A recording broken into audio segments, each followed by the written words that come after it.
Yeah.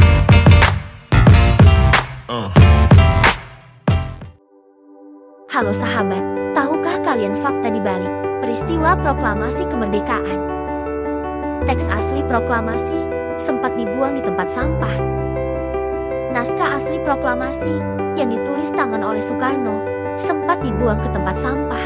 Naskah tersebut ditulis oleh Bung Karno sekitar pukul 4 WIB 17 Agustus tahun 1945. Setelah selesai, Bung Karno memberikan naskah itu kepada para pemuda yang berkumpul di rumahnya, Jalan Pegangsaan Timur nomor ke-56.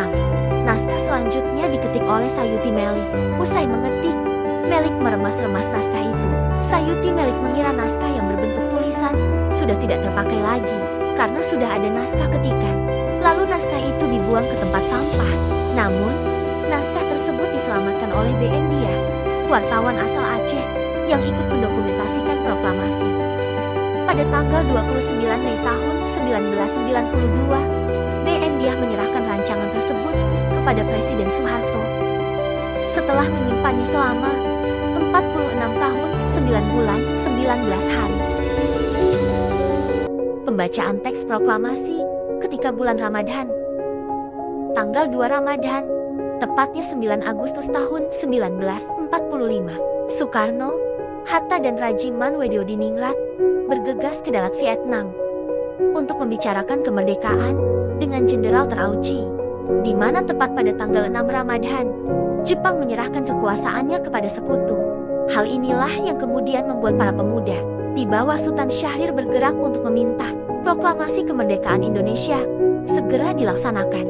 Dalam proses singkat dan dengan dukungan segenap rakyat Indonesia yang bersiap, semua ikut turun menjaga proklamasi untuk dapat dilaksanakan dengan lancar.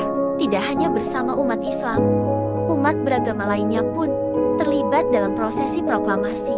Proklamasi kemerdekaan Indonesia pun kemudian dibacakan tepat pada 9 Ramadan 1334 Hijriah atau tanggal 17 Agustus tahun 1945. Rekaman suara Bung Karno baca proklamasi dibuat 6 tahun setelah kemerdekaan. Proklamasi. Kami, bangsa Indonesia, dengan ini menyatakan kemerdekaan Indonesia. Kita tentu pernah mendengar suara asli Bung Karno saat membacakan teks proklamasi. Banyak yang mengira suara pada rekaman adalah suara asli Bung Karno pada saat pembacaan naskah proklamasi 17 Agustus tahun 1945. Padahal sebenarnya suara Bung Karno itu tidak direkam ketika membacakan proklamasi, melainkan direkam sekitar tahun 1951 atau 6 tahun setelah kemerdekaan.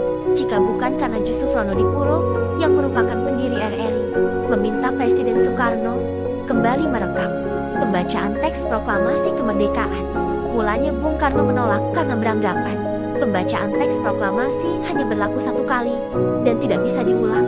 Akhirnya argumentasi Jusuf membuat Bung Karno berpikir ulang mengenai keputusannya. Hingga akhirnya Bung Karno setuju.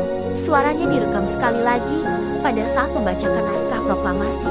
Setelah sesi rekaman itu, barulah teks proklamasi mulai digandakan pada tahun 1959 hingga sekarang akhirnya bisa kita dengar.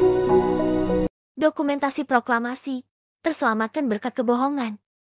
Berkat kebohongan, peristiwa sakral proklamasi 17 Agustus tahun 1945 dapat didokumentasikan dan disaksikan oleh kita hingga saat ini. Saat tentara Jepang ingin merampas foto negatif yang mengabadikan peristiwa penting tersebut, Franz Mendur, fotografer yang merekam detik-detik proklamasi, berbohong kepada tentara Jepang. Dia bilang bahwa dia tidak punya negatif itu dan sudah menyerahkan film negatif tersebut kepada barisan pelopor. Mendengar jawaban itu, Jepang pun sangat marah. Pada kenyataannya film negatif itu ditanam di bawah sebuah pohon di halaman kantor harian Asia Raja. Setelah 6 bulan, negatif itu digali kembali dan kemudian dipublikasikan secara luas hingga bisa dinikmati sampai sekarang. Soekarno sakit malaria saat membacakan naskah proklamasi. Di balik foto saat Soekarno membacakan naskah proklamasi kemerdekaan, ternyata beliau sedang mengalami malaria. Tepatnya 2 jam Sebelum pembacaan naskah proklamasi, pukul 8 WIB, Soekarno mengalami gejala malaria tertian. Suhu badannya tinggi akibat begadang untuk menyusun konsep naskah proklamasi bersama sahabat-sahabatnya di rumah Laksamana Meida. Saat itu, dokter pribadi Soekarno datang ke kediamannya di Jalan Pegangsaan Timur 56, Cikini, Jakarta Pusat, untuk memeriksa kondisi Soekarno. Lalu ia disuntik dan diminta minum obat untuk kemudian tidur. Setelah itu, Soekarno bangun pukul 9 WIB dan melakukan upacara proklamasi pada pukul 10 WIB. Bendera pusaka dijahit dari kain sprei. Pada 16 Agustus tahun 1945, istri Soekarno, Bu Fatmawati, sudah menyiapkan kain yang bagus untuk bendera merah putih.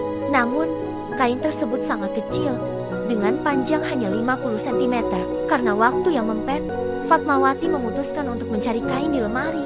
Hingga akhirnya beliau menemukan kain putih dari kain sprei. Sementara kain merah ia dapat dari seorang pemuda bernama Lukas Castario yang dibeli dari penjual soto. Itulah beberapa fakta di balik peristiwa proklamasi kemerdekaan.